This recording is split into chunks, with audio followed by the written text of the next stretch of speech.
This week, the London Broncos centre David Howell on his return from injury, the speciality of the Challenge Cup and limited edition cup shirts. Skolars Mike Worrincy tells me how Skolars, graphic design, studying and working all fit into his life. We have a roundup of this South East Conference, and we'll hear from St Albans Centurions as well on the challenges they face in 2013. Your thoughts, emails and tweets too. In fact, I got a couple of tweets while writing my scripts this evening from Danny at Ian Ramsdale on Twitter. He said, South West Colleges Rugby League end with a record equal to North West and Yorkshire at the National College Championships. Fantastic performances all round.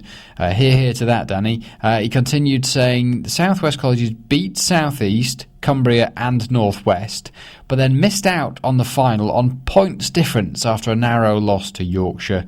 They did, though, beat the South East again to end third in the competition. That's the National College Championship. So congratulations to them, and Danny, thank you for sending your tweets. If you do want to tweet at Ian Ramsdale or use the hashtag RLDS for Rugby League Down South. And if you want to email, it's simply rldownsouth@gmail.com. Now, London Broncos centre David Howell has he was injured, wasn't he, in the first game of the season, fracturing his wrist. He's been named, though, in the squad to face Bradford in the Challenge Cup this week. The side lost at Hull last weekend, but could make it a hat-trick of home wins on Friday in the Challenge Cup. And Howell has been doing what training he can to make sure he's in the best possible condition if selected. I haven't stopped doing the conditioning side of things. It's just doing the contact and the actual hands-on training with the ball and things like that. So I've been doing probably 2.5 weeks of that now since I got the all clear from the doc, and ready to go. You must be looking forward to it. You only played a fraction of the first game of the season, and then it's been sat on the sidelines ever since. Played all bar. I think it was about 5 minutes to go in the first game, the injury happened, but it's been tough sitting on the sideline. But I'm just looking forward to getting back and doing a job for the team and helping out where I can.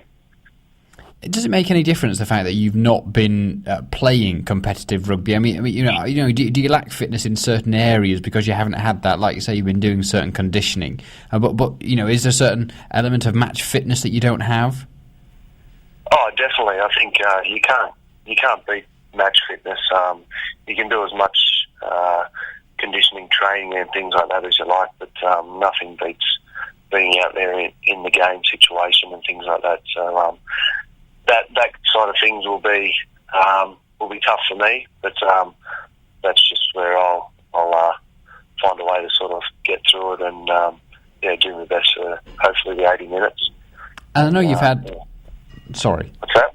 No, I was just going to say, I know you've had a couple of injuries since you've been at Harlequins or Broncos. How do you find sort of mentally coming back from an injury? Does it play on your mind at all, or are you quite clinical in that, now you're back on the field and it's sort of not in your mind? Once I've got the all clear from the doctors and surgeons and things like that, because that's what most of my injuries have been, I'm fine with it. Once I'm out on the field, I forget all about it.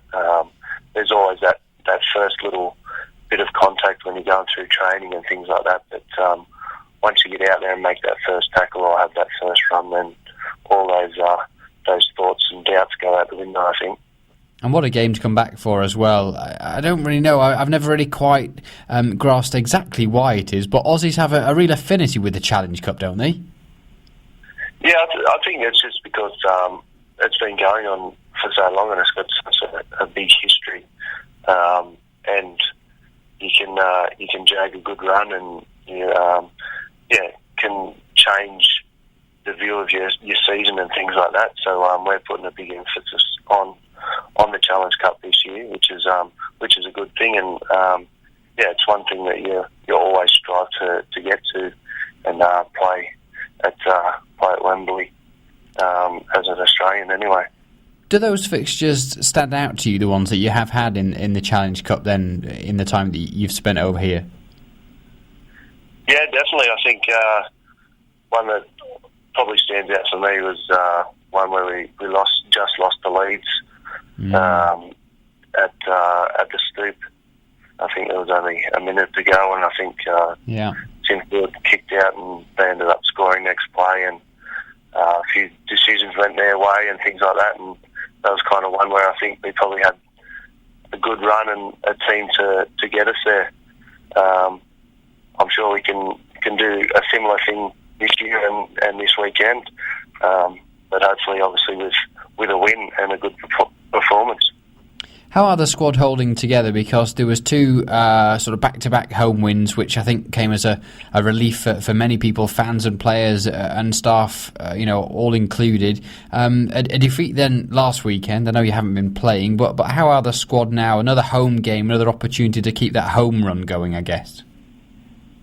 Yeah, it is a good opportunity to keep that home run going. I was actually with the boys last weekend, so I got to get back in the rhythm of things, as in game day and match prep and things like that. So I got the feel of the disappointment as well of losing. It was a tough game up there, but we did some good things in the first half and just sort of let it slide. And I know that we can put two halves together, and we've shown that we can do it at home. And I think it's a good opportunity for us this weekend to do that. There was a few comments from the coach Tony Ray that said there was a few players that are maybe sort of given up on things in the game. Has there been an element of frustration since that fixture in the way that it went?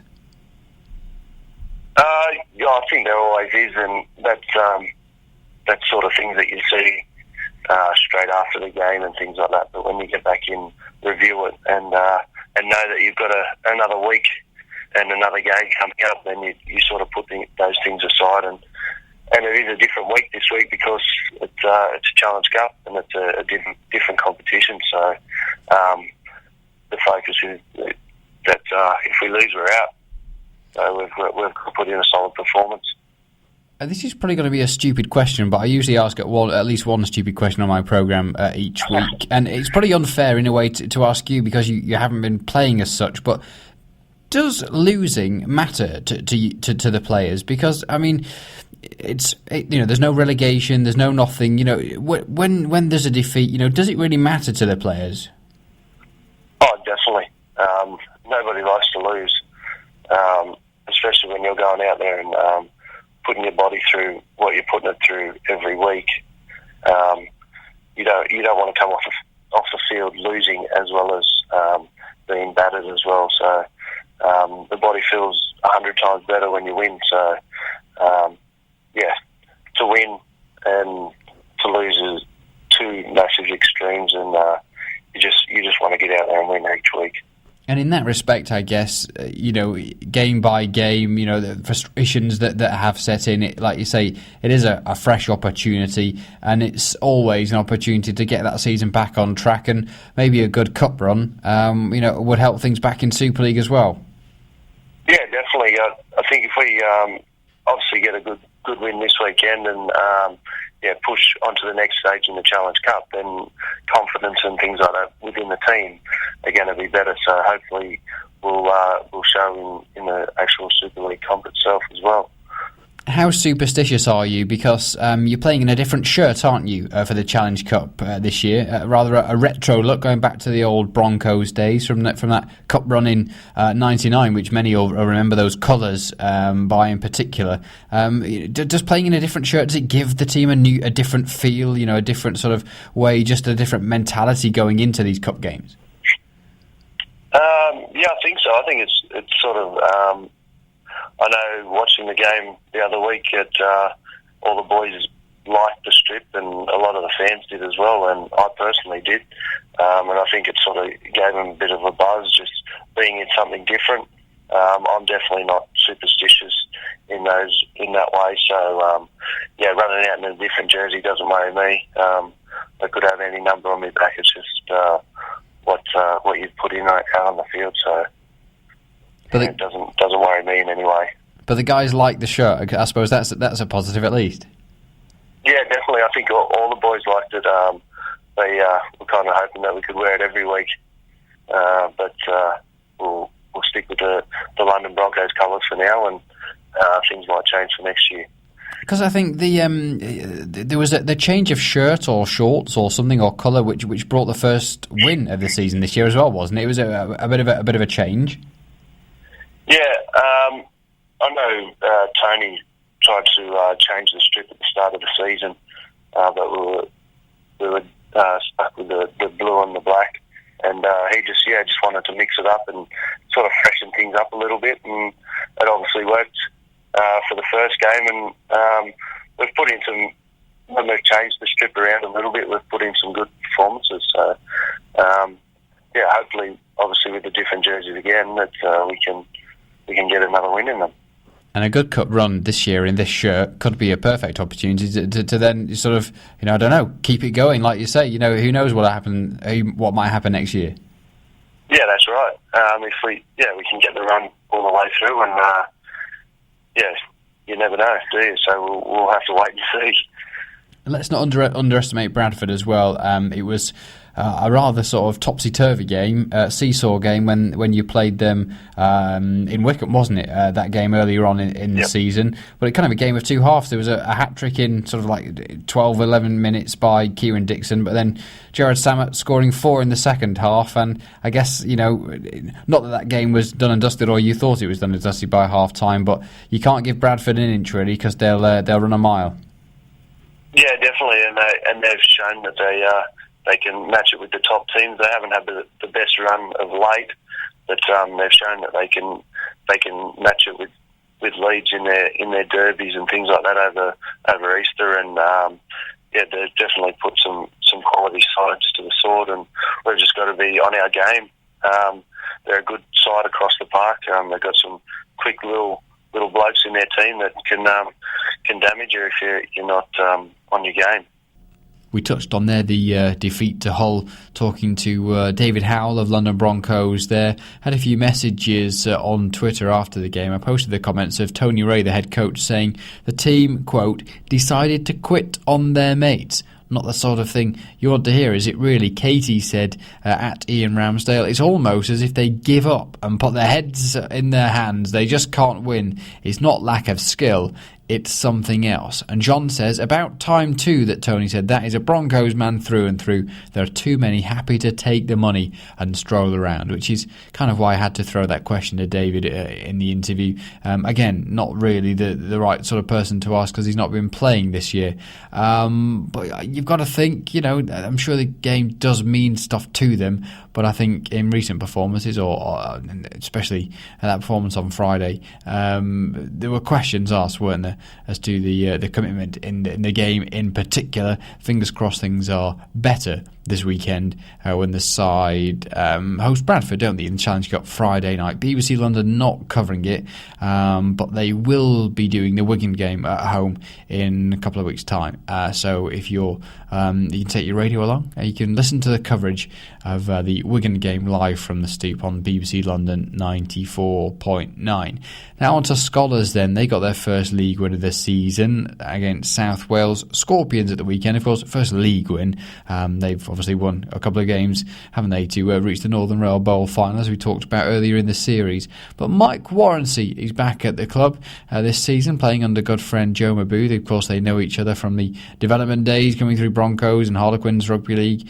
Mike Worrincy then obviously spent a bit of time in the north playing for a couple of clubs, and then he actually came back to Skolars last year, but then had a spell with London Irish last season, having initially joined up with Skolars. So I asked him how he's ended up again back at the North London club. I wasn't going to move back up north. I was sort of decided that I wanted to stay in London. Obviously, I spoke to a couple of clubs back up there, but I wanted to stay in London and study because I wanted to start obviously thinking about the next sort of phase of my life. So I enrolled back at a university course, and so just Johnny was like, well, you could be staying down here and we'd like to have you back. So it was sort of just, it was more of a, well, do you want to come back? And I was like, well, I'm not going to be doing anything else. So, I sort of said I'd come back. Just remind us as well what you did last year, because you went to play a bit of union last year, is that right? Yeah, I was down at London Irish for a bit. They came in for me, not too long after I got left the league, came back to London. Sort of just made sort of decision I wanted to come back to London and being near my family and stuff like that.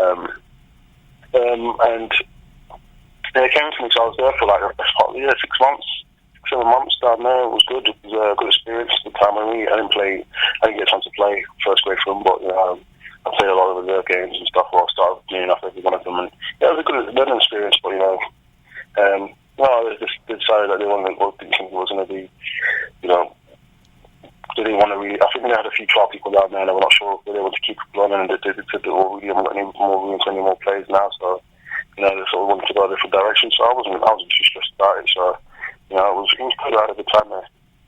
How did all that come about? Was it something that sort of they'd looked at when you were playing up north and sort of jumped on when you came down? I think I had an agent at the time, and I think he'd been talking to Brian as well. The kid that's come back from Australia and stuff.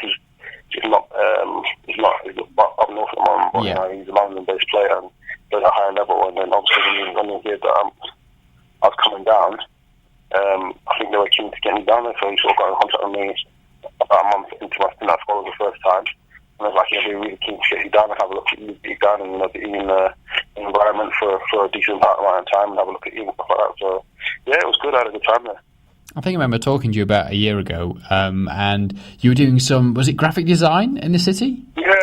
I was still well, I was doing initially, I was sort of learning as I was on the job and stuff, and I decided that I wanted to sort of try and get myself a formal qualification.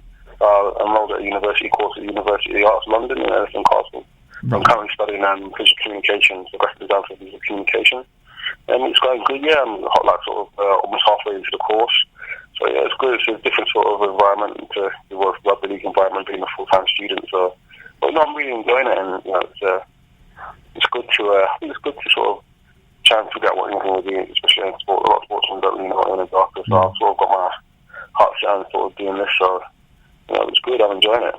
Well, that was a big element of what we chatted about last year, the fact that you'd sort of decided that you wanted to look at your future beyond rugby because you weren't going to be able to play rugby, for the rest of your life type thing. And I don't know, do many rugby players sort of, do you get to a moment where you start thinking about that? I don't know. When I was younger, I didn't really think about it too much. I think when you sort of get to situations in your career where you're having kind of contracts and you're getting a bit older and you're thinking, well, what do I do if I don't get a contract and a deal, and then you start thinking about all these different thoughts. But I don't know. I mean, for me, the personal thing for me is I was wanting to have something else to fall back on. Honestly, something I was passionate about, because in the sense of you play rugby through your best part of your 20s into your 30s, and in that time, a lot of people have sort of just gone into their career and started to build, and they get to a level where they're comfortable in their career and they're very skilled at what they do, whereas we're skilled at one sport. But then towards the end of your career, you sort of find something else you can go into. And usually when you leave sport, you're not, unless you've got, a way through the back door, or someone's going to give you a helping hand to start with. Usually you're not going to, when your next profession goes, you're not going to be at the top of the ladder. You're going to be working. You're going to basically start from square one again. And you're going to be 32, 33 years old. And you're going to be, it's quite a daunting thought that you're going to have to restart again. But I mean, it's a reality, so it's best you prepare for it, I suppose. But I don't think I think more players are aware of it nowadays, so. I've talked to many players as well about trying to fit in full-time jobs with playing rugby league at a weekend as well. How do you find it being a full-time student and playing rugby? It's difficult for me because I work as well. Like after I work for a friend's company at the moment. He's been doing to sort of give me a role at his company, and he just started out himself. Like, it's more like fashion-based stuff, but like I do a lot of graphic design stuff for him. And it's hard when you have to sort of balance studying, working, and playing. It's a hell of a lot of work, man. It's pretty tough, man. But I'm enjoying it. And I'm learning a lot from working with him and getting a lot from him, and meeting a lot of people in the industry as well. So I can't really knock it. It's good, especially being back in London. The opportunity to do what I want to do. I was just up north, so it was a choice of do I stay up there and maybe stay playing in the Championship or try and get back in the Super League, or do I try and focus on the rest of my life now. So I'm quite happy to be where I am at the moment. To be fair, it's good for what I want to do in the future. I'm not looking at the immediate future, but obviously it takes a few years for things to kick in. So I'm more than willing to sort of do my apprenticeship now, as opposed how are you enjoying the Skolars experience currently? Yeah, it's going good. Second time around at the club. I think they're a bit disappointing to leave the first time, but it's an opportunity to go and do something different, which I've never done before, which is a very high standard of rugby. So even if I would have stayed on there, and if at some point I probably came back in there, get involved at Skolars in some capacity, I would have thought to, because I didn't want to, even if we'd been involved in junior development or whatever, something I would have tried to give back a bit. So, but I'm back playing this time, so it's good. I'm enjoying it. We had a good start to the year in the Northern Wales and stuff, and then we had a couple of slow games and got picked by a couple of teams, but obviously we got a win in the weekend, which was good. So, we're trying to build a bit more momentum now to the next game. And I think I saw your name in the Championship 1 Team of the Week, the new thing that they're doing every week now. In fact, the Championship 1 one was dominated by Gateshead Thunder this week, but I think your name was on there as well.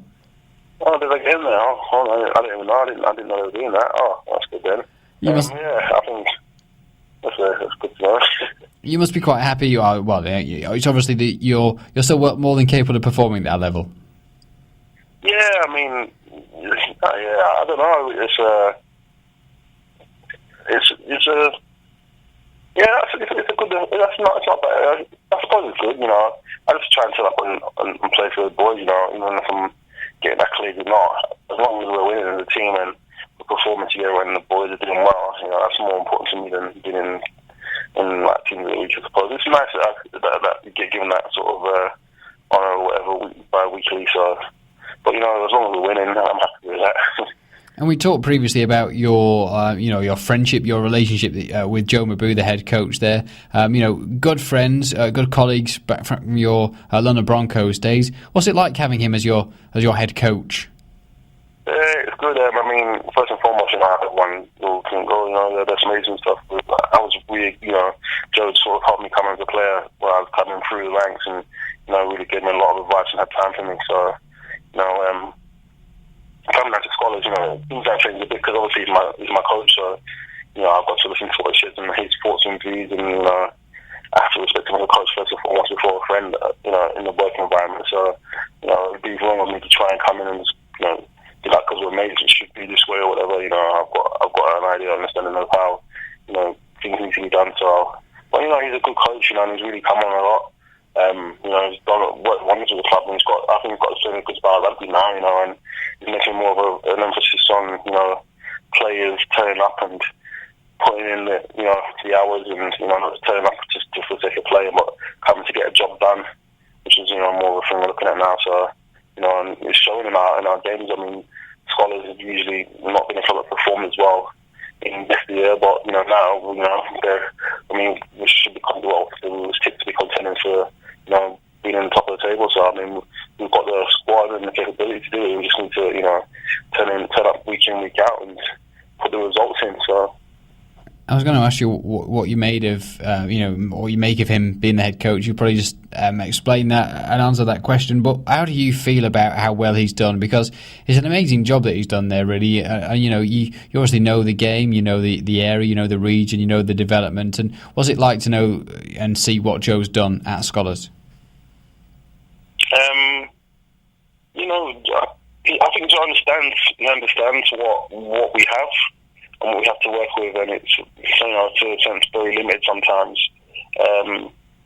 And he has to find a way to make things happen, and he's been doing that by any means necessary, I think. So he's building a unit, a group of people now. It's not just about let's go and get this player, get that player. He's got to work with what he's got, so he's got to find a way to make it work. So I think he's just been really good at that, finding a way to make it work for us, and showing us that this is what we have and this is what we can do, and when we do it well, we can win. We don't have the luxury of having all these teams around us where we can go and poach players, and people can come and go as they please and whatnot. We have to develop the way our style of rugby, and when we're playing well and winning, it's down to us as a group, because a lot of the boys have been here for we don't have journeymen in our team really. We have quite a solid core of players who have played together through the ranks at Broncos, at Harlequins, or whatever, and I've kicked onto Skolars, and I've developed those players at the same time, but trying to get results. So, but I think he's done a really good job, man. I think he can only go up onwards and uppers. So, hopefully, we can get a bit more funding for things and get the resources to take us to the next level. Because I think in a couple of years, if we get things the right way, he could be looking to pushing for to be playing in the league above. So. And in terms of the league, you mentioned the first league win of the season that you got at the weekend against South Wales, 39 points to 20. But two really tough games and crucial games, really. One in the league, one in the Northern Rail Cup. But you've got a trip to Rochdale this weekend, and then a home game against Whitehaven from the Championship in the Northern Rail Cup. And in 2 weeks, really, again, going to be pivotal in the Skolars season. I mean, you kind of got to take one game at a time. So I think the main focus for us this weekend will be the Rochdale game. We've done a bit of our homework on them. We think we've sort of figured out what we need to do as a group of players for us to enable us to get the win. So we need to just turn up on the day and do our jobs, and that should be good enough for us to take a win and bring it all back to London. But I think we just need to focus on this game solely. I mean, we went up to Whitehaven, we did have the better result. Well, it wasn't too far away from them, but we know what we need to do to correct things. So we just got to just build one game at a time. I think that's the best way to look at it for us. Rather than worrying about too far ahead, week by week, we can take it and knock one off at a time. Always nice to chat with Mike Worrincy. Good conversation with him. I'm sure we'll catch up with him later on in the season. Best of luck to Skolars as well with a crucial game this weekend. And then can they go any further in the Northern Rail Cup itself? Of course, they've got the Northern Rail Bowl to fall back on. But can they go any further? It'll be a tough game against Whitehaven. But we'll probably have to catch up with Neil Foreman, won't we, ahead of that game. He'll be coming back down to the New River Stadium to face his former club, having gone to Whitehaven to work on the Dave Woods there this year in the Championship. So can Skolars hold them off? I wonder. It'd be an interesting matchup. But Whitehaven going well in the Championship, as are pretty much all the Championship sides this year. I know that's probably a bit of a sweeping statement, but there's been some cracking results across the Championship division. It's been really good with the 14 teams. And if you haven't heard already, or you may not know, I do a Championship Rugby League podcast as well. So we've mentioned the results and stuff like that recently in our April edition. You can find it on Spreaker or on iTunes. Just search for RL Championships or Rugby League Championships. I've forgotten what I've called it now. But you can find it on iTunes and Spreaker. Now, as a new addition to the programme hopefully for the next few weeks, I've been inviting people to send me details of their games and their divisions and the activities that they're involved in throughout the season. Hopefully we'll hear from a few people rounding up maybe like conference seasons and how the years are progressing for them. If you do want to be involved, by all means get in touch. You might want to round up junior divisions or open age or whatever it is, whatever conference division or whatever. If you want to just send us an update on your Merit League game or games from a certain month or a certain week, then by all means get in touch. I'll give you the details in just a second. But first is Tim Griffiths with the first of his roundups from the South East Conference Division. This Saturday saw round 2 of the South East Conference Division with 2 fixtures being played. A tough and gritty South Coast derby, finished United Services Portsmouth Seahawks 14, Southampton Spitfires 12. Southampton led at half-time, however a late sin binning cost the Spitfires as the Seahawks turned the man advantage into points. In the day's other game, the Sussex Merlins posted the biggest score in their history to take them to victory on the road at Guildford, finishing Guildford Giants 16, Sussex Merlins 88. Sussex scored 15 tries in total against a depleted Guildford side, with hat-tricks for both Andy Fry and Aaron Beasley, with standoff Alex Robertson kicking 13 goals. Those results mean that the Sussex Merlins top the table, having played 2, won 2 and a points difference of plus 73. Portsmouth are in second, having played only the one game. Medway Dragons and the Weald Warriors are yet to begin their campaigns, with the Southampton Spitfires in 5th and Guildford currently footing the table. This week sees a break from league action for the first round of the London League Cup. The London Skolars take on Hammersmith Hill Hoists, Southampton Spitfires host the Barking and Dagenham Bulldogs, Greenwich Admirals travel down to the south coast to take on the Sussex Merlins. The Guildford Giants host the Medway Dragons in an all-south-east affair. And Beckenham Bears take on the South West London Chargers. And finally, Staines Titans play host to new side the Wheel Warriors. For Rugby League Down South, I'm Tim Griffiths. So thank you for Tim for contributing to the programme Rugby League Down South. If you'd like to have your little bit of the programme as well, by all means, I'll take whatever you want to offer me.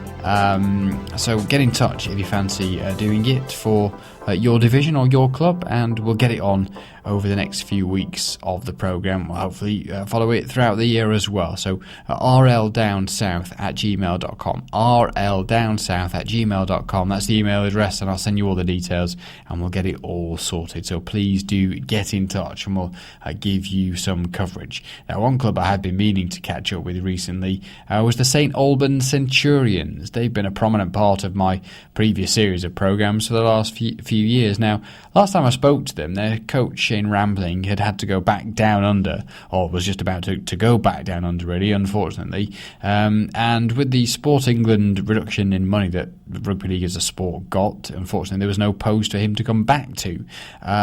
So they're without Shane for this year, and the side competing in a new look National Conference South as well. 4 games into the season, something I didn't quite realise, as you'll hear, but I've been speaking to their club president and the administrator there, Tony Bottomley, about how the club are in 2013. Well, 2013, the Centurions first team is basically local guys who have been with the club for the last 2 to 3 years and are under 16s and 17s who have returned are now in the first team. So we're all the local Hertfordshire boys. How does it feel to be in that position now? Because I guess everyone always wants to see local development, and that's how the sport will continue to grow. But I guess you've sort of been rocked in your development as a club maybe by other external circumstances. Yeah, it was a shame because we'd done over the last 7 years. We thought we'd got a pathway of development for school children right the way through to first team, and with the cutbacks from Sport England, we are now. The club has had to rethink it completely. Plus. We thought this year we would try and keep our local boys all together from 16, 17s and the guys who are local from the last 2 or 3 years are all ex-rugby union guys. So we've had to have a complete new structure. So we just run 2 open age sides and another 13. And which division are your open age side playing? Is that still the division that you've been playing in for the last few seasons? Right, no, the Conference National changed again for 2013, and we're in now the National Conference South. We still play Bristol, we still play the Outlaws at Nottingham, but we have had teams in from Northampton, Leicester, and the Sheffield Eagles put in a Hallam University team under their umbrella. And so at the moment, there's only 6 teams in this new formed Southern Conference, but we hope that next season, 2014, there are teams like Eastern Rhinos and the others in the area, the Hammersmiths, will come in and join us. So the league will be extended. But this year, we've just got a 6-team league where we play one another 3 times.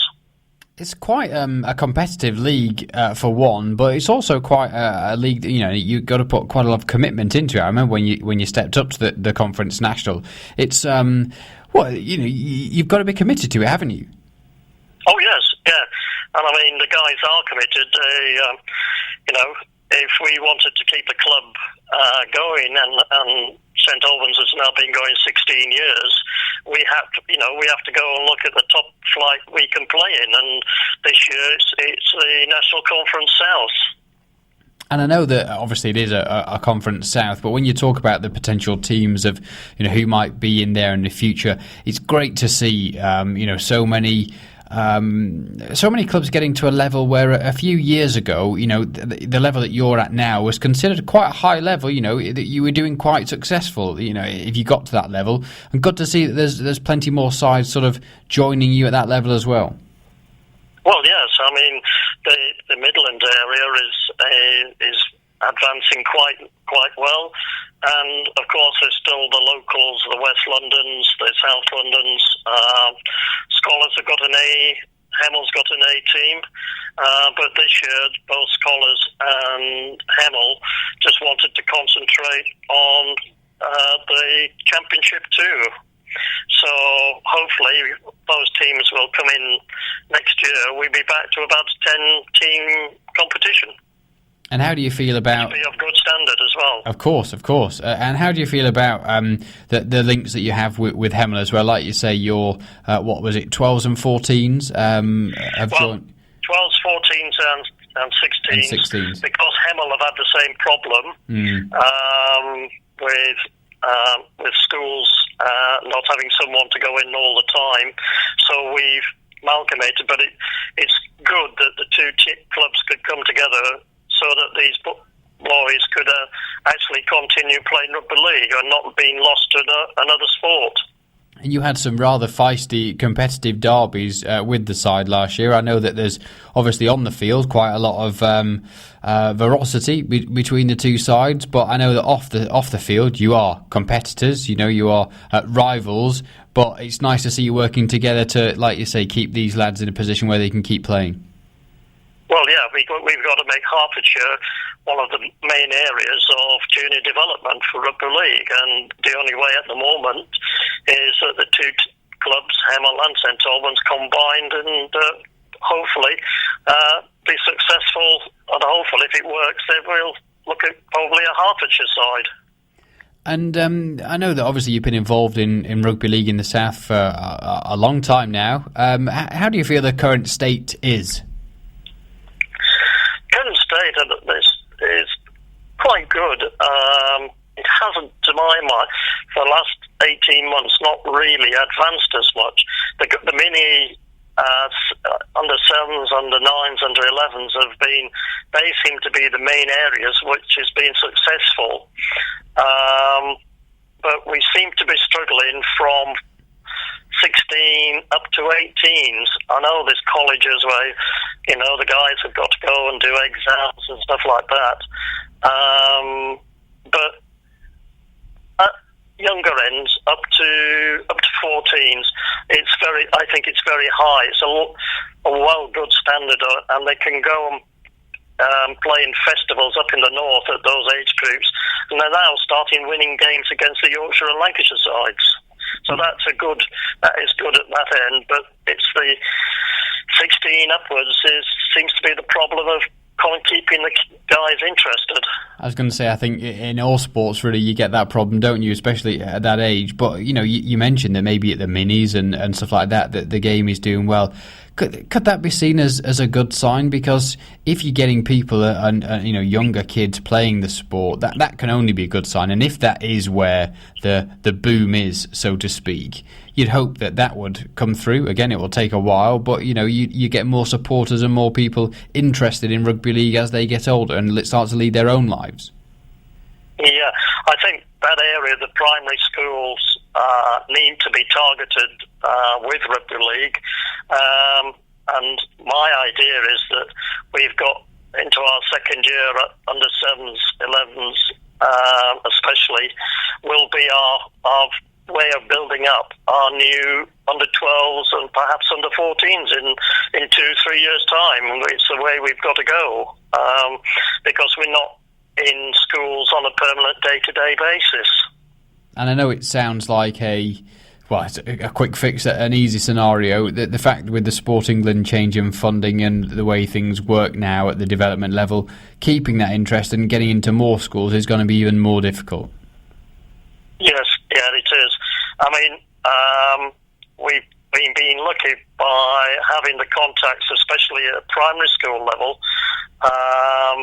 We have got eight teams going to play a tag competition, which is a yearly thing that we've been doing, and they're still interested to do this, even though we haven't gone in and done day once a week coaching. So, we've still got contacts with the schools. It's just that we're not going on a day-to-day basis, and we rely on schools sending the boys to us on training days on a Wednesday and Thursday evenings.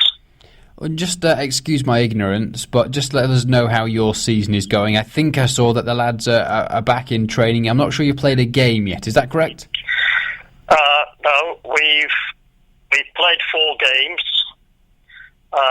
We've had a big hiding by Sheffield Eagles of an 82-0, but we've beaten Northampton Demons, which was our first game of the season.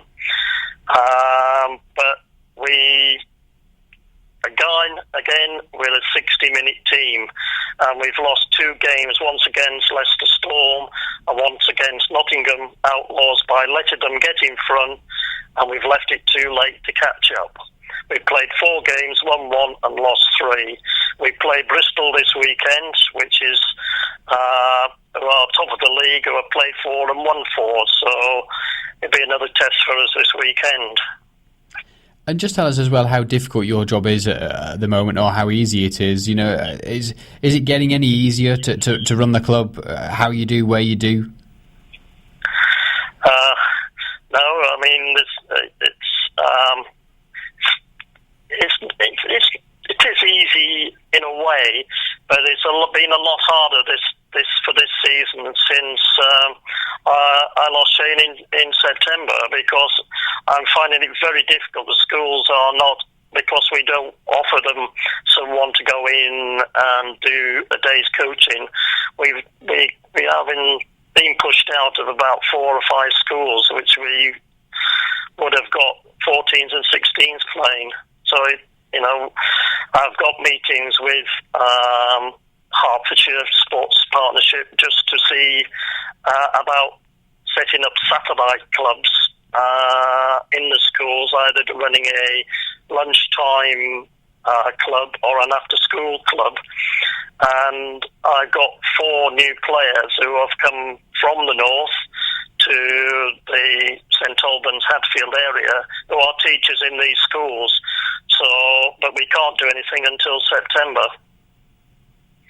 which then will hopefully get our juniors situation back onto what it used to be, running 12s, 14s and 16s.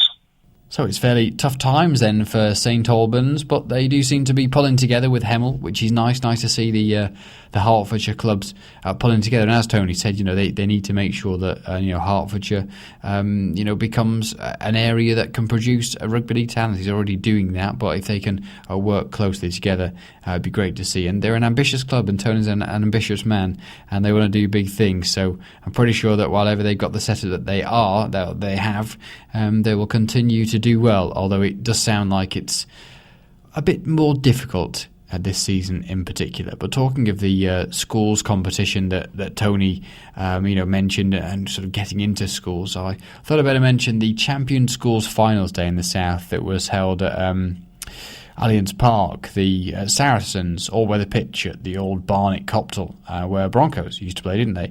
Last year, of course, we had the fabulous story, didn't we, of Howard of Effingham, the Year 7 Southern finalist that went on to win national semis and national final. That game, of course, played at Wembley ahead of the Challenge Cup final. Now, here's another school then to look out for, because the final score from the Year 7 finals this year was RGS High Wycombe. They beat Howard of Effingham, the new crop of Year 7s, by 58 points to 4.